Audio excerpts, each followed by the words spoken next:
Loué et remercié soit le Seigneur pour sa grâce et sa fidélité. Et nous sommes si heureux de pouvoir déjà le connaître ici sur terre, de lui appartenir, de savoir qu'il a payé le prix pour nous et que nous ne serons pas des étrangers là-bas. Ici, nous sommes peut-être devenus des étrangers. Après avoir peut-être rompu avec le monde et l'avoir accepté, cela déconcerte les gens et nous devenons des étrangers. Et nous pouvons aussi parfois être évités par les gens et peut-être méconnus et ne plus être compris. Mais nous savons une chose, rien ne peut plus nous retenir, car nous savons qui nous a rachetés. Nous savons qui nous a délivrés. Nous savons qui nous a appelés, qui nous a attirés à lui. Et c'est pourquoi nous pouvons nous identifier à ce cantique. Il existe une patrie dans la lumière céleste, préparée par mon Sauveur. Cette patrie est très certainement préparée là-bas. Et notre Seigneur a dit dans Jean 14, 2, « Je vais vous préparer une demeure, et je reviendrai vous prendre avec moi. Et nous ne serons pas étrangers là-bas. » Quelle grâce que de pouvoir être là-bas. Nous aspirons à être là-bas. Et nous avons lu mercredi dernier ou samedi, dans le sermon du frère Branham, comment il a été élevé là-bas et comment il a vu tous ceux qui avaient mis leur espérance dans le Dieu vivant et comment il a pu tous les voir. Et il dit, il y en avait des millions et la joie était très grande. Frères et sœurs, la joie sera très grande lorsque les rachetés seront avec les rachetés. Nous ne pouvons même pas imaginer ni concevoir ce que ce sera, mais ce sera quelque chose de merveilleux. Toutes les tribulations que nous devons traverser ne valent pas ce qui nous attend là-bas dans cette gloire. Quelque chose est préparé pour nous là-bas. Je voudrais lire un passage du psaume 95, du psaume 95 avant la prière commune. Ensuite, frère Franck, pour apprendre la parole, nous allons peut-être lire le psaume, ce psaume 95, 95, qui est un psaume si précieux et que nous connaissons tous très bien. Mais l'appel s'adresse ici à nous et peut-être à tous les croyants à travers les âges. Venez, acclamons le Seigneur, poussons des cris de joie vers le rocher de notre salut. Je crois que ce n'est pas seulement lorsque nous serons là-bas, mais déjà ici, que nous voulons acclamer notre Dieu, que nous voulons nous réjouir devant le rocher de notre salut, car nous savons qu'il a fait de grandes choses pour nous. Et si les rachetés ne le font pas, qui le fera? Mais nous pouvons le faire, et c'est pourquoi nous nous réunissons sans cesse. Ne venons pas devant lui avec des plaintes, des gémissements et des lamentations, mais ici il est dit, au verset 2, entrons devant sa face avec reconnaissance. Et c'est ce que nous voulons faire, mes bien-aimés. Entrons devant sa face avec reconnaissance. Acclamons-le avec des chants, verset 3. Car le Seigneur est un grand Dieu et un grand roi au-dessus de tous les dieux. Verset 4. Il tient les profondeurs de la terre et les sommets des montagnes sont à lui. Verset 5. La mer lui appartient, car c'est lui qui l'a faite et c'est lui qui a formé la terre ferme. Et nous le voyons de nos yeux. C'est écrit, c'est un fait, c'est la réalité. Ce que dit la parole est tout à fait vrai. Verset 6, venez, adorons et prosternons-nous, fléchissons le genou devant le Seigneur notre Créateur. Verset 7, car il est notre Dieu, et nous sommes le peuple de son pâturage, le troupeau de sa main. Si seulement vous écoutiez aujourd'hui sa voix. Verset 8, ne durcissez pas votre cœur comme à Mériba, comme au jour de Massa, dans le désert. Verset 9, où vos pères m'ont tenté, m'ont mis à l'épreuve, bien qu'ils aient vu mes œuvres. Verset 10, 40 ans, j'ai eu en horreur cette race, et j'ai dit, c'est un peuple au cœur égaré. Ils n'ont pas voulu connaître mes voies. Verset 11. C'est pourquoi dans ma colère j'ai juré, ils n'entreront pas dans mon repos. Je voudrais peut-être encore lire d'Hébreux 3, du verset 7. Hébreux 3, verset 7. C'est pourquoi la parole du Saint-Esprit nous est adressée. Aujourd'hui, si vous entendez sa voix, verset 8, n'endurcissez pas vos cœurs comme lors de l'amertume du jour de la tentation dans le désert. Verset 9, où vos pères m'ont tenté et ont vu mes œuvres pendant 40 ans. Verset 10, c'est pourquoi j'ai été indigné contre cette race. Et j'ai dit, ils ont toujours erré dans leur cœur. Ils n'ont pas reconnu mes voies. Verset 11. Et dans ma colère, j'ai juré, ils n'entreront jamais dans mon repos. Verset 12. Prenez garde, frères, qu'il n'y ait en aucun de vous un cœur mauvais et incrédule qui se détourne du Dieu vivant. Verset 13. Avertissez-vous plutôt vous-même chaque jour, tant que dure le aujourd'hui, afin qu'aucun de vous ne s'endurcisse par la séduction du péché. Car nous sommes devenus des participants du Christ. Si du moins nous gardons inébranlablement jusqu'à la fin la confiance que nous avions au début dans la foi. Au verset 15, quand il est dit, aujourd'hui, si vous entendez sa voix, n'endurcissez pas vos cœurs comme lors de l'amertume. Verset 16, qui étaient donc ces gens qui, bien qu'ils aient entendu ses promesses, se sont laissés endurcir? N'était-ce pas tous ceux qui étaient sortis d'Égypte par l'intermédiaire de Moïse? Verset 17. Et qui étaient ceux dont il s'était indigné pendant 40 ans? N'étaient-ce pas ceux qui avaient péché et dont les corps étaient tombés dans le désert? Verset 18. Et qui étaient ceux à qui il avait juré qu'il n'entrerait pas dans son repos? N'étaient-ce pas ceux qui avaient été désobéissants? Verset 19. Nous voyons donc qu'ils n'ont pas pu entrer à cause de leur incrédulité. Jusqu'ici, cette parole sainte et précieuse de Dieu. Levons-nous pour prier ensemble. Dieu fidèle, nous te remercions du fond du cœur pour ce jour de grâce et pour cette heure de grâce où nous avons pu nous réunir ici pour écouter ensemble ta parole. Nous te prions de nous accorder la grâce, de ne pas endurcir nos cœurs lorsque tu nous parles par ta parole précieuse et sainte. Comme en ces jours-là, tu as promis qu'ils verraient la terre promise, mais ils ont rejeté ta promesse. Ils ont endurci leur cœur. Ils n'ont pas cru au Seigneur. Dieu fidèle, nous te prions, accorde-nous ta grâce en ces jours, afin que nous n'endurcissions pas nos cœurs, que nous écoutions ta parole, que nous percevions tes promesses, que nous sachions que tu n'as pas parlé en vain, que tu n'as pas prononcé des paroles en vide. Mais Seigneur, nous savons que tes paroles sont vraies et certaines. Dieu fidèle, ce sont eux que tu as fait sortir d'Égypte d'une main puissante. Dieu fidèle, de nos jours, aussi tu as fait sortir d'Égypte d'une main puissante. Tu as appelé d'une voix puissante. Mais mon Dieu, accorde-nous la grâce de ne pas endurcir nos cœurs, que nous ne rejetions pas ta voix, que nous ne suivions pas nos propres voies, nos propres chemins, que nous ne succombions pas à nos propres pensées au Seigneur. Accorde-nous ta grâce, ô Dieu. Seigneur, nous voyons que cela s'est ainsi passé en ces jours-là.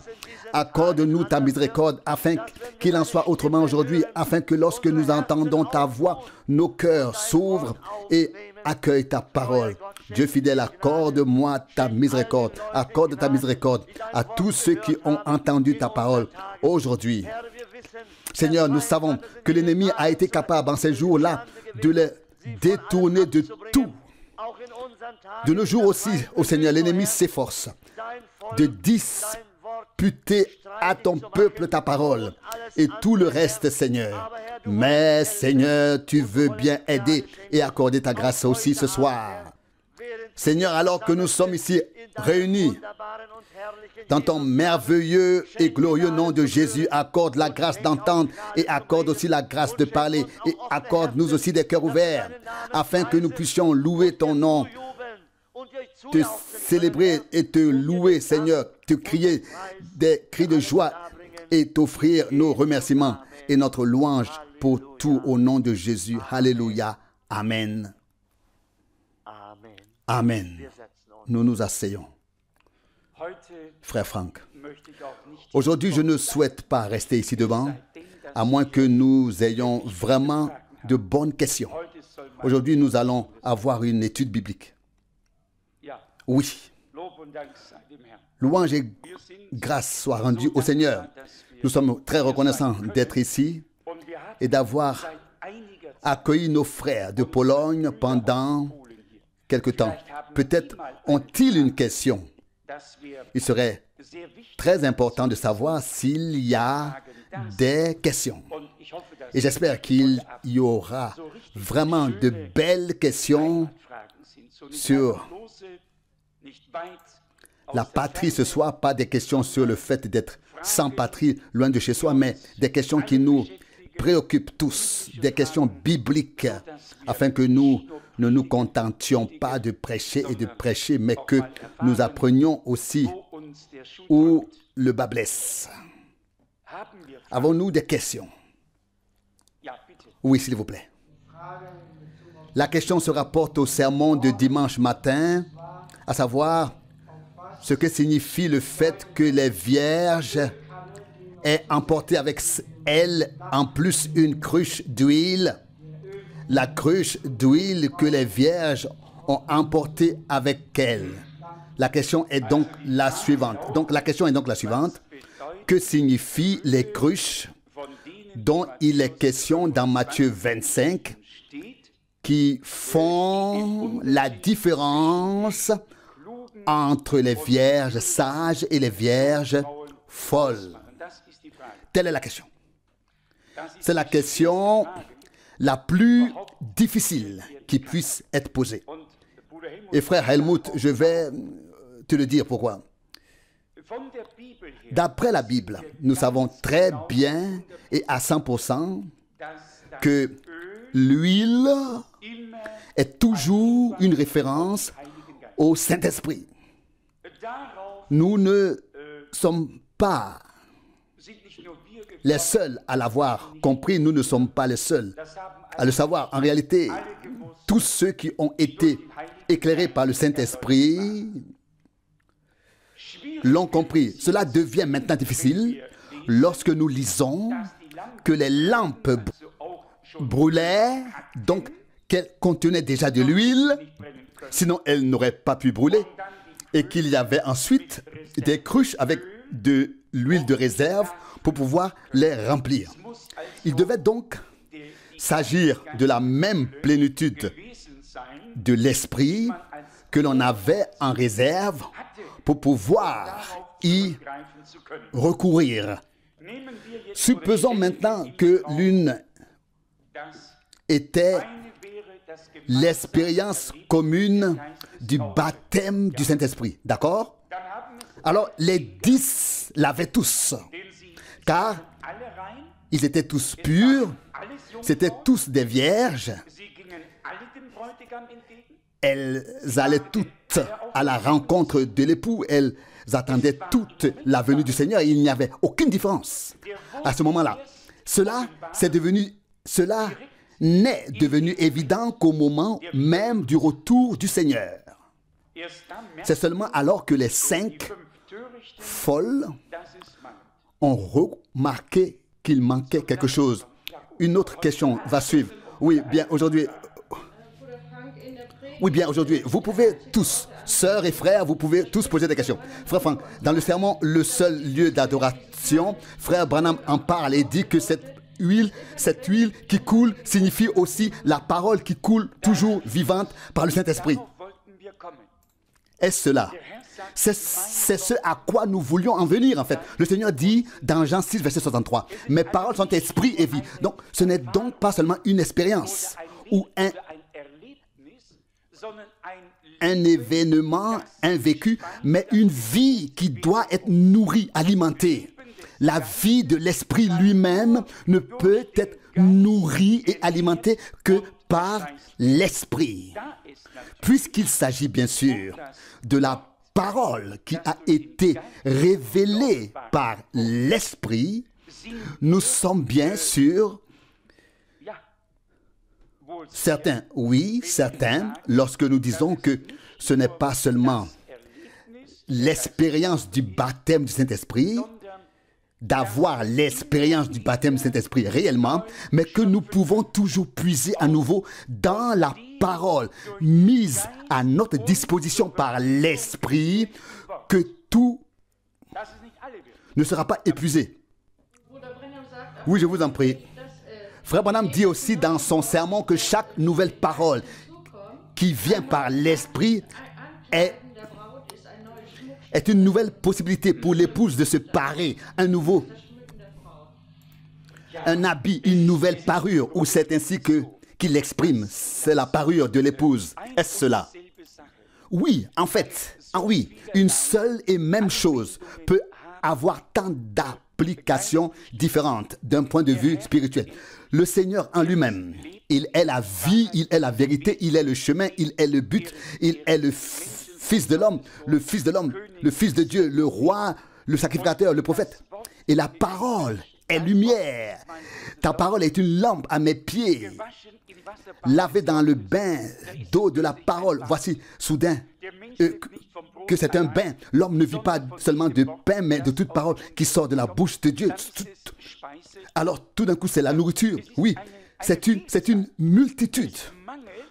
Il ne manque rien dans la parole, car Dieu nous a donné tout ce dont nous avons besoin et il nous l'a donné par sa parole. Mais la parole doit nous être révélée par l'Esprit. Ce n'est qu'alors que le robinet est ouvert, sinon il est fermé. Vous comprenez ce que je veux dire? D'une certaine manière, le courant doit pouvoir circuler, couler. Et au moment où, et c'était certainement une bonne pensée que frère Branham a exprimée là, bien sûr, je ne suis pas familier avec toutes ces choses, ce sont des centaines de sermons que l'on a entendus, mais à ce moment-là, nous avons tous vécu cela. Quand une parole nous a été révélée de manière nouvelle, fraîche, par le Saint-Esprit, oui, alors, cela jaillit, ça se répand, puis il y a eu l'inspiration, puis l'onction, puis la joie, puis la vivification, puis il y avait le remplissage, puis la lampe brûlait à nouveau et on avait la lumière, on avait l'illumination et ainsi de suite. Donc, comme je l'ai dit, c'est très, très difficile. La plupart se sont fixés là-dessus et on dit...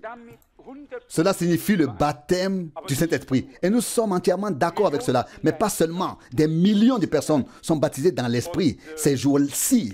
Et oui, beaucoup d'entre elles ont embrassé aussi l'anneau du pape. Cela ne veut absolument rien dire du tout au fond. L'Esprit et la parole doivent être associés. Toujours et encore et encore. La parole et l'Esprit vont de pair.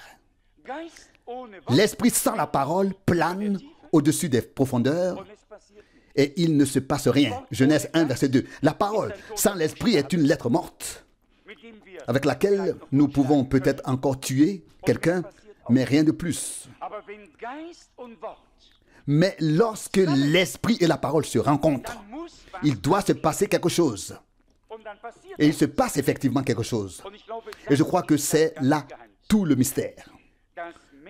Que les hommes sont éclairés par l'esprit, renouvelés par l'esprit, régénérés, nés de nouveau par l'esprit, remplis de l'esprit, par l'esprit, mais pas simplement, c'est pas tout. Et cela me rappelle cette dame du plein évangile qui avait vu la mère de frère Branham dans un songe. Elle portait des talons hauts et voulait emprunter ce chemin étroit en disant, et elle a crié, sœur, tu ne peux pas emprunter ce chemin comme ça. Vous vous souvenez du sermon? Et elle a dit, je vais te prouver que je peux le faire. Oui, elle s'y est aventurée, a trébuché et est tombée dans le vide. Cela ne sert à rien et cela me semble également important, comme l'a dit frère Branham, en particulier sur la côte ouest des États-Unis. Tout se passe là-bas. Tout ce qui est religieux et tout ce qui peut exister sur terre se trouve sur la côte ouest des États-Unis.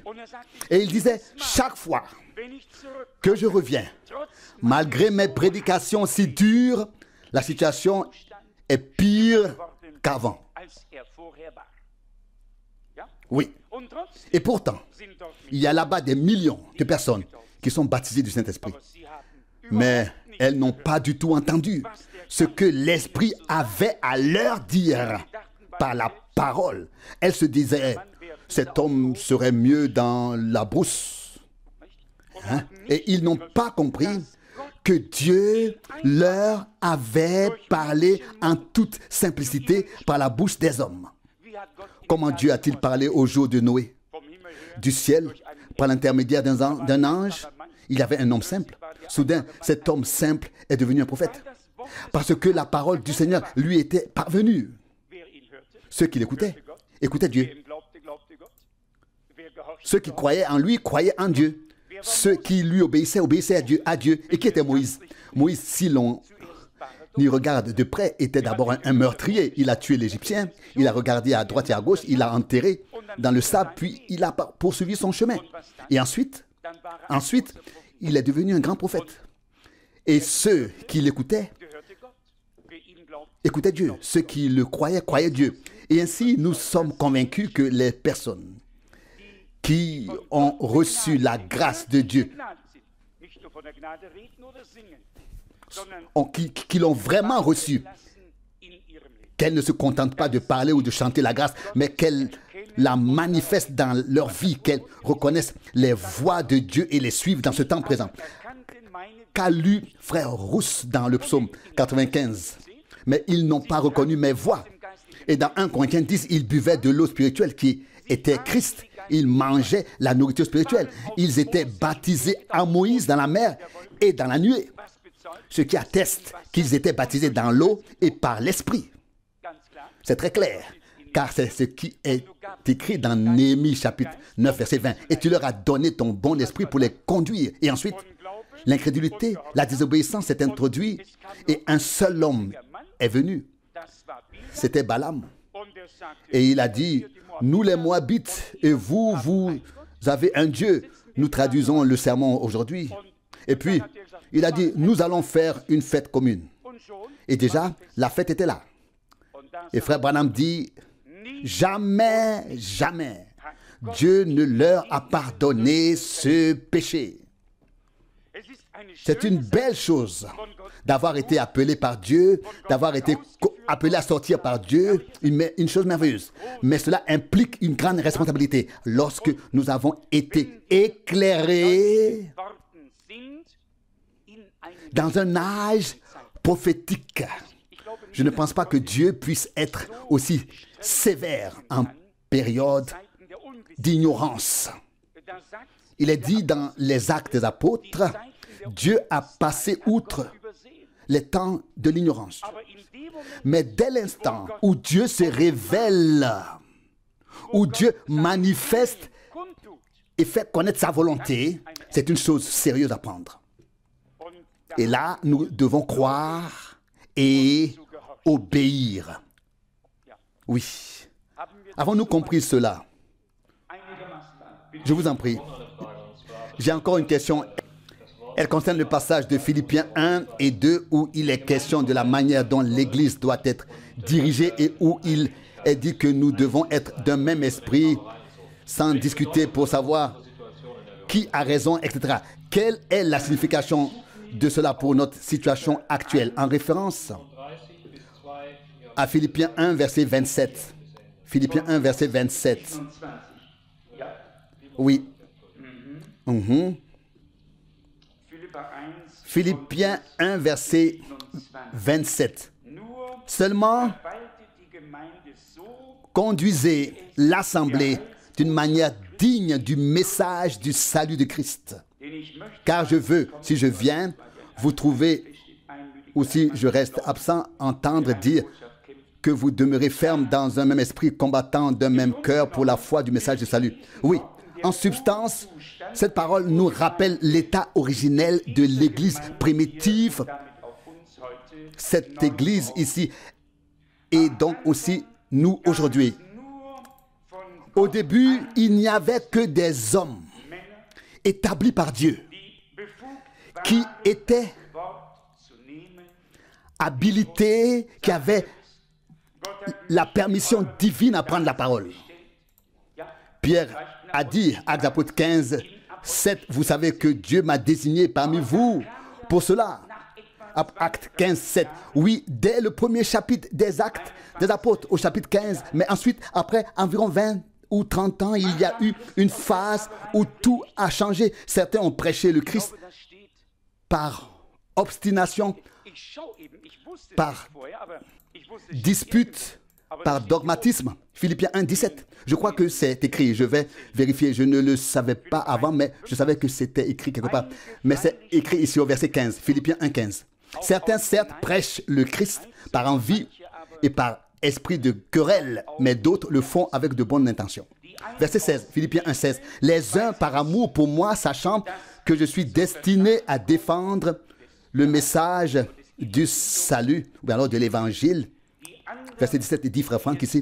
Verset 17. Les autres qui agissent par esprit de discorde ne prêchent pas le Christ d'une manière pure, mais dans le but de me causer par ma captivité une nouvelle affliction.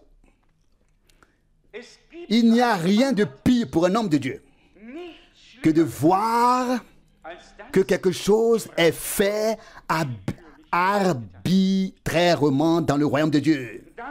Cela détruit et empêche l'unité et tout ce que Dieu veut construire, bâtir et accomplir.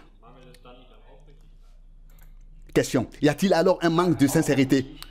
De sincérité dans ces hommes. Il y a un manque de sincérité. Je ne sais pas. Je ne sais pas non plus d'où vient ce manque. Je dirais de la crainte de Dieu. Il y a un manque de crainte de Dieu. Je veux dire la crainte de Dieu manque dans ces hommes. Et Dieu connaît nos cœurs lorsque nous avançons devant. Il sait que je préférerais rester assis là plutôt que de venir ici devant.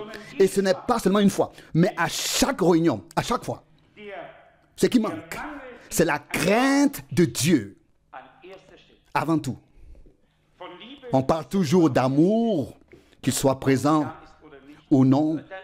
Nous en manquons tous. Nous ne voulons pas juger les autres, mais nous soumettre à la parole de Dieu. Mais dans le royaume de Dieu, rendre un service à Dieu sans avoir été destiné à le faire par lui, c'est un meurtre. Cela sème la confusion et est maudit. Cela semble dur, hein? Mais qui peut se permettre de faire ce qu'il veut dans le royaume de Dieu? Qui?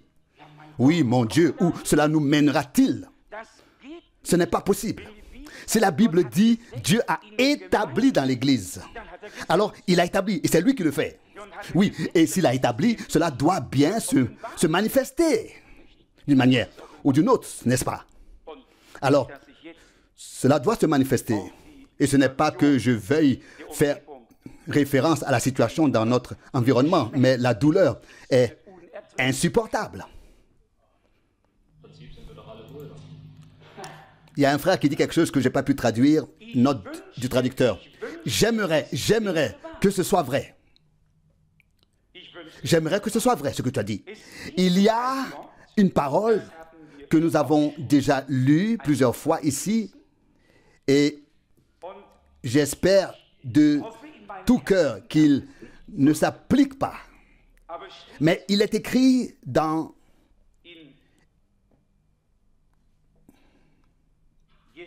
Ésaïe 66, verset 5. Ésaïe 66, verset 5. Écoutez la parole du Seigneur. Vous qui tremblez à la pensée de sa parole. Vous qui tremblez à la pensée de sa parole. Vous qui craignez son nom. Vos frères qui vous haïssent, qui vous rejettent à cause de mon nom, disent que le Seigneur fasse paraître sa gloire, afin que nous voyions votre joie. Mais c'est eux qui seront déçus. Il existe une norme dans le royaume de Dieu, dans l'Église. Et chacun doit d'abord l'appliquer à soi-même, puis nous devons tous l'appliquer à nous-mêmes. Premièrement, le commandement de l'amour doit être respecté en toutes circonstances. Et je pense que nous l'avons bien prouvé. Mais l'amour n'est pas un amour réalisable, flexible, applicable à toutes les situations comme un manteau. Mais l'amour est l'amour de la vérité, l'amour de Dieu, l'amour à Dieu, vers Dieu, pour Dieu. Et puis tout doit se plier devant Dieu, dans cet amour de Dieu et reconnaître son ordre divin en toutes choses. Je me souviens, c'était probablement en 1958, lorsque j'étais à Jeffersonville, j'avais été invité dans une assemblée où il y avait une femme prédicatrice. Elle avait écrit un livre impressionnant sur les dons spirituels. On m'a également donné ce livre. Et elle a écrit qui sait combien de bonnes choses sur Frère Branham dans l'introduction, dans l'avant-propos. Et puis, bien sûr, elle a écrit elle-même ensuite. Et je me suis dit, comment est-il possible que des gens aient été sous un tel ministère, se sont assis, ont écouté, puis aient commencé leur propre ministère, et dans ce cas, en tant que femme, et aient ensuite écrit un grand livre en particulier sur les guérisons et la direction et la conduite de l'esprit, etc., sans se soumettre eux-mêmes à la direction, à la conduite de l'esprit et donc à la parole. Et nous, voilà à la première question. Qui peut prétendre être conduit par l'Esprit de Dieu s'il ne s'est pas soumis à la parole qui est venue de l'Esprit? Quelle direction, quelle conduite doit-on suivre? Quel esprit, quelle direction, dans quelle direction on doit aller? Quelle direction doit-on prendre? Où cette direction doit-elle mener? Il doit y avoir quelque part, et je pense que nous devons tous le comprendre, quelque part où la direction est la bonne. Je voulais rester assis ce soir. Laissez-moi être très clair. Les personnes qui ne s'intègrent pas dans une assemblée biblique n'en font pas partie.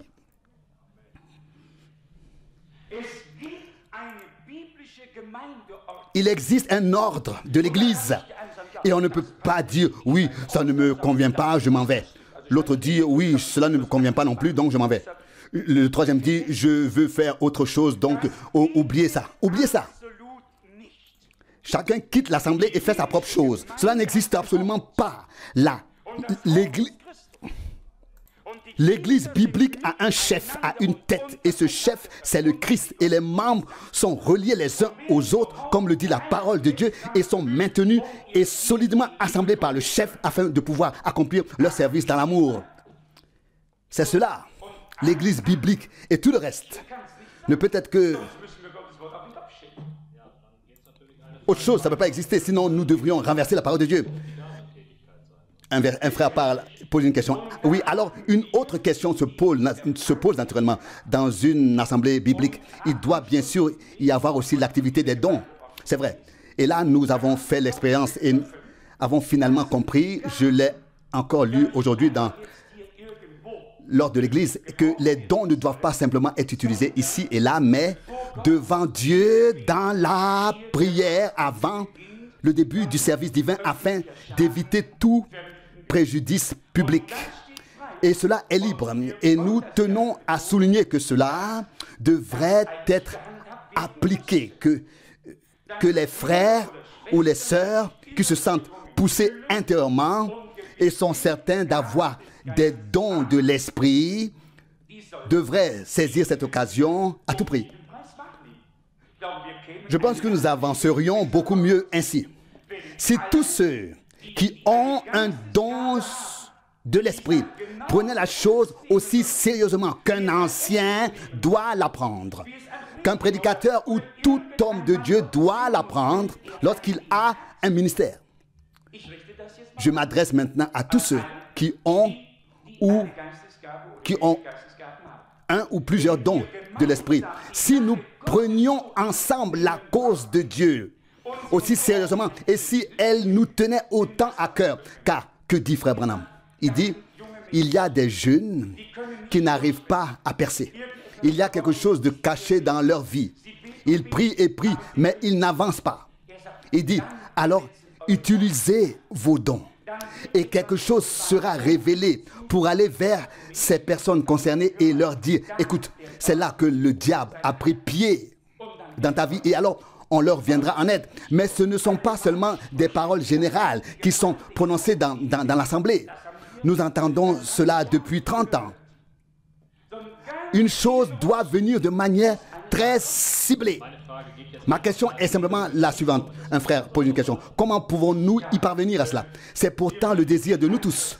Oui, nous y serons dans quelque temps. Nous y arriverons. Cela ne fait aucun doute. Nous avons dû, je dirais, tomber sur le nez. Nous avons dû passer par des leçons difficiles. Nous avons dû boire la coupe amère pour devenir sages. Par le malheur, pour apprendre des leçons qui ne viennent pas de la théorie d'un livre, mais qui nous ont marqués à jamais dans leurs conséquences pratiques. Et à ce moment-là, nous pouvons affirmer avec certitude que Dieu, avec son Église, sera à la fin là où il était au commencement avec elle. Et si vous vous en souvenez, je l'ai déjà clairement expliqué ici, au tout début, vraiment au tout début, je veux dire au tout commencement, personne n'osait faire quoi que ce soit, apporter quoi que ce soit, prêcher, guérir ou quoi que ce soit d'autre. Personne. Il y avait une telle crainte de Dieu parmi les gens. Après un certain temps, les choses ont changé un peu. Mais nous retournons maintenant dans la même direction. Nous sommes dans un certain processus de développement jusqu'à ce que nous arrivions au point où toute l'Église, dans la crainte de Dieu et sous la conduite directe du Saint-Esprit, soit équipée, revêtue de la puissance d'en haut pour pouvoir exécuter le ministère de Jésus maintenant à la fin. C'est une nécessité divine. La pierre angulaire, nous l'avons également entendu, ne peut venir avant que l'Église ait été préparée, ait été ajustée à elle pour qu'elle puisse venir. Mais nous sommes en chemin, vers cela. L'avantage que nous avons, c'est que nous ne nous faisons pas d'illusions, ni aux autres, que nous ne créons pas une atmosphère, mais que nous attendons que Dieu le fasse. Je veux ramener chez moi quelque chose de réel de Dieu, ou rien du tout. Je préfère rentrer chez moi les mains vides et accepter le reproche. C'était une réunion ennuyante, plutôt que de venir mentir ou de me mentir moi-même. Question, j'ai encore une question. N'est-ce pas plutôt selon mon impression personnelle adaptée à ma situation actuelle que nous avons peur de nous ouvrir au Seigneur? Oui, pas la crainte de Dieu, mais vraiment la peur. Je sais. Ce sera le cas pour certains et pour d'autres, cela peut l'être. Ce sera de la crainte à laquelle s'ajoutera l'incrédulité, puis la désobéissance et bien d'autres choses encore.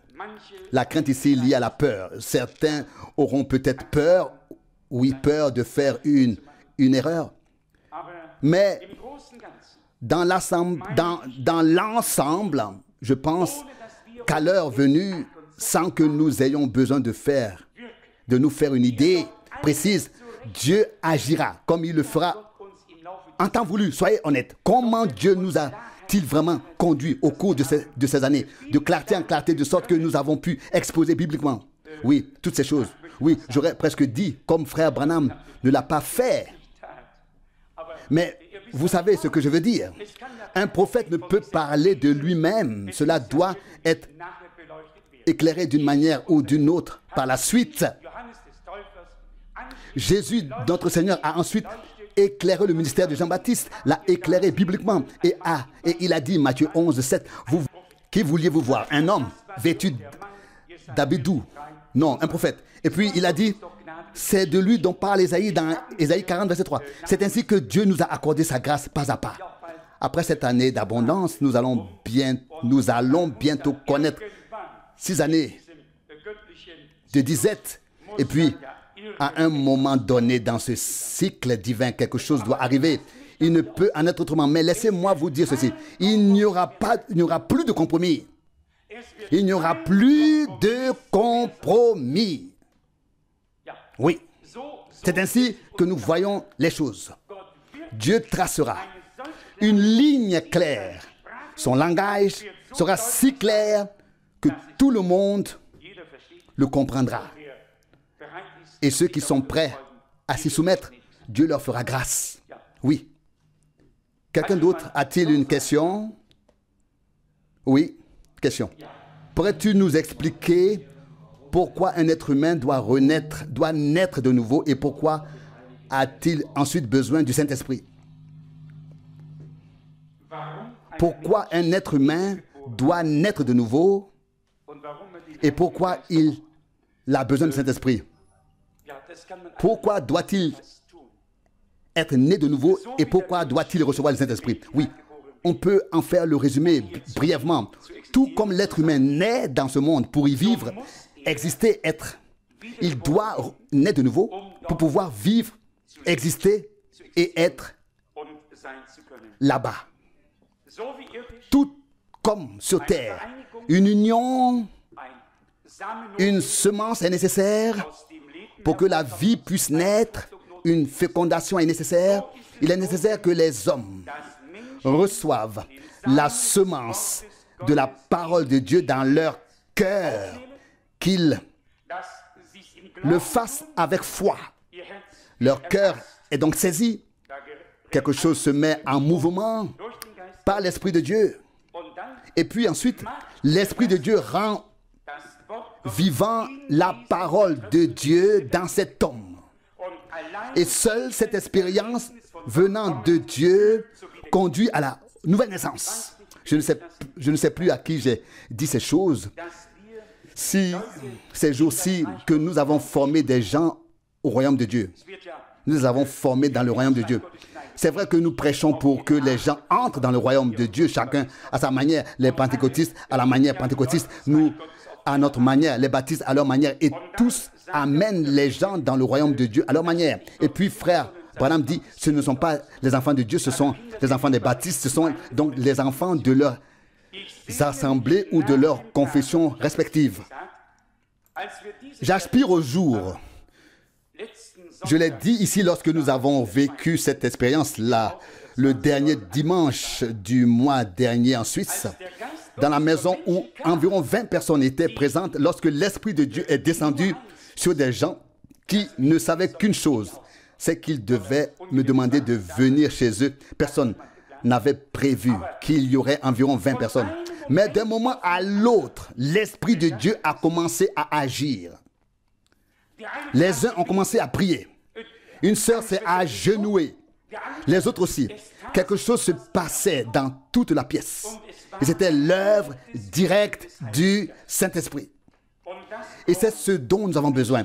Pas une introduction intellectuelle dans le royaume de Dieu, mais une expérience avec Dieu qui permet de dire, je sais que mes péchés sont pardonnés, je sais que mon Sauveur est vivant.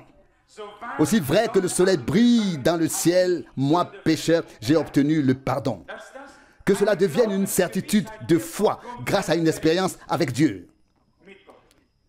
Et puis, bien sûr, c'est à nouveau l'Esprit qui a purifié ce vase.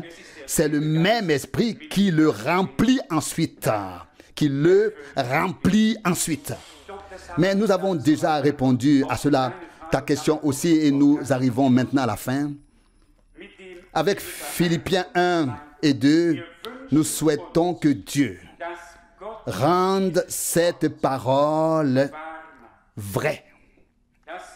Que vraiment, dans l'Église du Seigneur, rien ne soit fait par dogmatisme, par obstination, comme il est écrit ici, que rien soit fait seulement parce qu'on veut le faire, mais que tout soit fait par Dieu, qu'on attende et qu'on voit ce qui doit arriver ensuite. Je crois pouvoir le dire en toute bonne conscience. Au cours de ces presque 20 années, nous avons été conduits par le Saint-Esprit de bien des manières. Il y a une différence entre se croire conduit par l'Esprit de Dieu et pouvoir regarder en arrière et voir que c'était bien la conduite du Saint-Esprit. Et enfin, il y a aussi les indices qui nous ont été donnés de temps à autre. Et pour cela, nous sommes reconnaissants à Dieu. Le fait que nous soyons actuellement, disons, au point mort, ne nous rassure pas. Au contraire, nous ne nous sentons pas bien.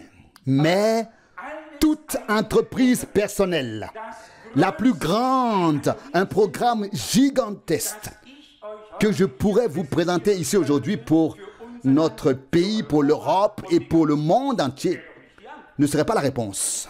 La réponse doit venir de Dieu. Et la réponse est venue de Dieu. Je peux le dire avec certitude. En avril 1966, personne ne savait comment les choses allaient continuer. Et c'est alors que frère Frank a dit à Jeffersonville ce qui devait arriver. Et c'est ainsi que cela a commencé, et pas autrement. Et si, entre-temps, des choses se produisent, je ne peux pas les changer. Cela me fait mal, c'est une douleur, mais nous vivons dans une démocratie, et chacun peut faire ce qu'il veut. Dans le royaume de Dieu, ce n'est pas le cas, en fait. C'est justement ce que nous voulions souligner. Pas dans le royaume de Dieu. Si nous pouvons également prendre à cœur le chapitre 2, Philippiens 2, verset 2, qu'une réprimande, une consolation, une communion d'esprit, une compassion sincère, etc. Rendez ma joie parfaite afin que vous soyez d'une seule pensée. Avoir la même pensée, le même esprit. Cette même pensée ne peut être que celle de Jésus-Christ. Cela n'aide personne si tu penses comme moi. Cela n'aide personne. Imagine un peu imagine un peu si nous pensions tous comme toi. Oui, où cela nous mènerait-il? Ou que nous ayons la même disposition d'esprit que n'importe qui ici présent. Nous prendrions cette personne comme modèle et voudrions être comme elle. Non, c'est imiter les hommes, non. Nous devons avoir la même disposition, le même esprit, les mêmes sentiments, les mêmes pensées que Jésus-Christ. Il n'y a pas d'autre moyen. Et cette disposition divine, ces pensées, ces sentiments, n'est pas une théorie. Elle nous est accordée de manière réelle et véritable par le Saint-Esprit. Mais pas seulement par le Saint-Esprit en tant que vocabulaire, mais vraiment par la puissance qui nous transforme, qui nous remplit, qui manifeste la vie de Jésus-Christ lui-même en nous, de sorte que ses vertus se trouvent en nous et à travers nous. Nous ne sommes pas jugés sur nos paroles. Notre vie doit le manifester d'une manière ou d'une autre. Et c'est alors la preuve en soi, la meilleure preuve. Et frère Branham a même dit à un moment donné à propos de la science chrétienne, en ce qui concerne l'amour, ce sont eux qui en ont le plus. C'est seulement ce qu'il semble. Ils ne croient pas du tout à la conversion. Mais ils s'entraident. Ils paient les factures d'hôpital et s'aident eux-mêmes et les autres. Et si je livrais mon corps aux flammes et donnais tous mes biens aux pauvres, mais que je n'avais pas l'amour divin. Il s'agit vraiment de tout. ce qui est divin. L'amour doit être divin, pas une affection humaine. Tu me conviens, j'ai un bon feeling avec toi. Un autre ne me convient pas et je n'en ai pas. Et je n'en ai plus. Qu'est-ce que c'est que ça? Non. Acceptez-vous, recevez-vous les uns les autres comme Dieu nous a acceptés en Christ pour la gloire de Dieu. C'est la voie biblique. Romains 15, 7. Et ce n'est qu'en la suivant que nous pourrons atteindre le but, que Dieu nous garde dans sa parole jusqu'à la fin. Et si cela est garanti, alors il nous gardera dans sa grâce, dans sa paix, dans son amour. Celui qui demeure dans la parole, Jésus dit, celui qui demeure en moi et en qui mes paroles demeurent. C'est ça le mystère. Et je crois encore aujourd'hui que nous sommes restés dans la parole. Et si nous sommes restés dans la parole, alors nous sommes restés dans l'esprit. Peut-être que cela ne s'est pas encore traduit par des sots et des bons. Cela peut encore venir quand Dieu fera des choses dont on peut se réjouir énormément. Quand on chante un chant magnifique, un cantique et une personne qui souffre, elle secoue la tête et ne comprend pas pourquoi on fait cela. La Bible dit, si quelqu'un souffre, qu'il prie. Si quelqu'un est dans la joie, qu'il chante des psaumes. Chacun doit pouvoir se présenter devant Dieu dans la situation où il se trouve. Mais comme frère Rousse nous l'a lu dans le psaume 95 ou bien 95, lorsque nous nous présentons devant le Seigneur, nous devons venir avec des actions de grâce, peu importe ce qui s'est passé. C'est ainsi. C'est la parole de Dieu. Venez devant sa face avec des actions de grâce, avec des remerciements. Il a bien compris. Pas en murmurant, pas en se plaignant, pas en hésitant. Personne ne peut se présenter devant Dieu avec toutes ces choses, mais seulement avec des actions de grâce. Car c'est ainsi que nous donnons à Dieu la foi que les choses dont nous nous plaignons, que nous murmurons et que nous gémissons, nous lui faisons confiance qu'il peut les transformer en bien. C'est pourquoi nous nous présentons devant lui avec reconnaissance. Cela m'a directement interpellé. Je suis reconnaissant à Dieu pour ces paroles. Que nous reste-t-il d'autre à faire que de remercier le Seigneur de tout cœur pour sa grâce et sa fidélité. Amen. Levons-nous. Frère Rousse, Père Céleste, nous te remercions encore une fois pour ta parole puissante. Par ta parole précieuse et sainte, nous sommes touchés et nous te rendons gloire, louange et adoration. Seigneur, tu ne changes ni ta parole, ni tes pensées. Que nous soyons disposés, Seigneur, comme tu le dis dans ta parole. Que nous ayons les pensées, comme tu le dis dans ta parole, au être d'un même esprit, unis à toi, jusqu'à ce que nous passions de la foi à la vue. Oh oui, Seigneur, et aussi les uns avec les autres. Seigneur, tu connais nos cœurs, tu connais nos désirs, mais tu dois tout accomplir, Seigneur. Que ton nom soit glorifié, loué et remercié.